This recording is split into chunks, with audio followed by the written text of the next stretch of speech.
राधे राधे दोस्तों। आज मैं आपको माघ मास महात्म्य अध्याय 17 की कहानी सुनाने जा रही हूँ। ध्यानपूर्वक और भक्ति भाव से सुनिए।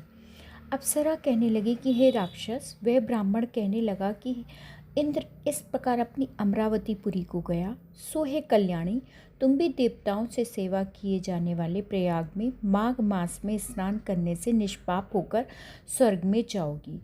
सो मैंने उस ब्राह्मण के ये वचन सुनकर उसके पैरों में पड़कर प्रणाम किया और मैं आकर सब भाई बांधव नौकर चाकर धनादिक त्याग कर शरीर को नष्ट होने वाली वस्तु समझकर घर से निकली और माघ में गंगा यमुना के संगम पर जाकर स्नान किया।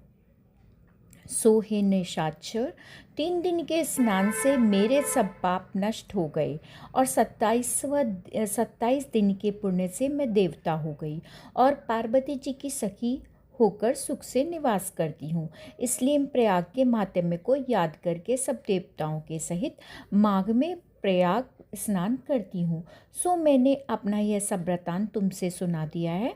तुम भी इस योनि में पड़ने और कुरूप होने का सब कारण कहो। तुम्हारी दाढ़ी और मूछें बहुत बड़ी बड़ी हो गई हैं और पार्वती की गुहा में वास करते हो। निशाचर कहने लगे, हे भद्रे, सज्जनों से गुप्त बात कहने में कोई हानि नहीं होती। मुझको अब कोई संशय नहीं रहा कि मेरा उद्धार तुमसे ही होगा। सो मैं अपना सब वृतांत तुमसे कहती हूँ। मैं काशी में वेदों का ज्ञाता था और बड़े उच्च कुल के ब्राह्मण के घर में जन्म लिया था। मैंने राजा, पापी, शूद्र और वैश्यों से अनेक प्रकार के दान लिए। मैंने दान लेने में चंडाल को भी नहीं छोड़ा।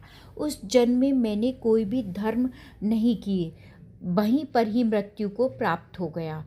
तीर्थ स्थान पर मरने के कारण नरक में नहीं गया।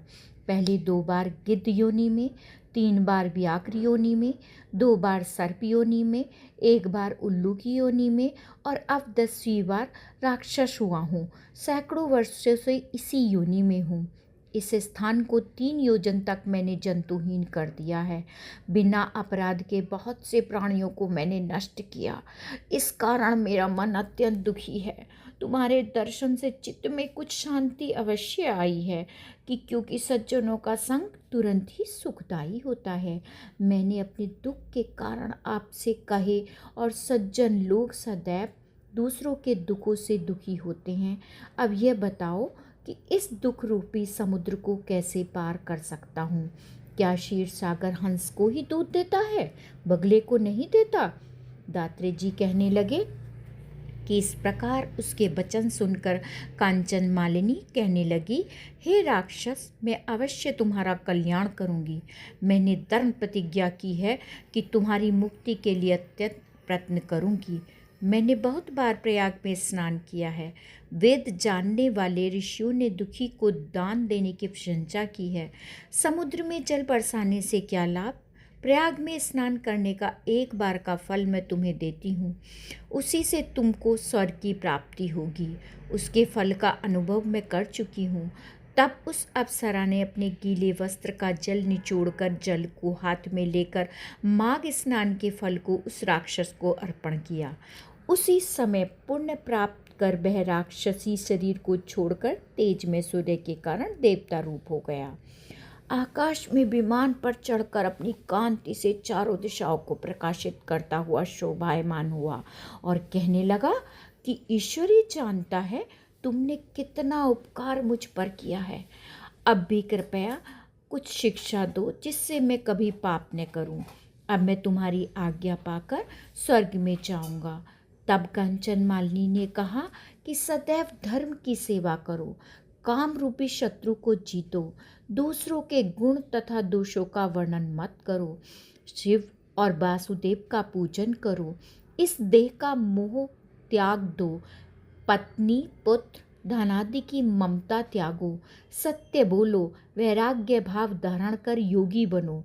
मैंने तुमसे यह धर्म के लक्षण कहे। अब तुम देवता रूप होकर शीघ्र ही स्वर्ग को जाओ। दात्रे जी कहने लगे, इस प्रकार गंधर्वों से शोभित वह राक्षस कांचन मालिनी को नमस्कार करके स्वर्ग को गया और देव कन्याओं ने वहां आकर कांचन मालिनी पर पुष्पों की वर्षा की और प्रेम पूर्वक कहा कि हे वज्रे, तुम इस राक्षस का उद्धार किया। इस दुष्ट के डर से कोई भी इस वन में प्रवेश नहीं करता था। अब हम निडर होकर विचरेंगी।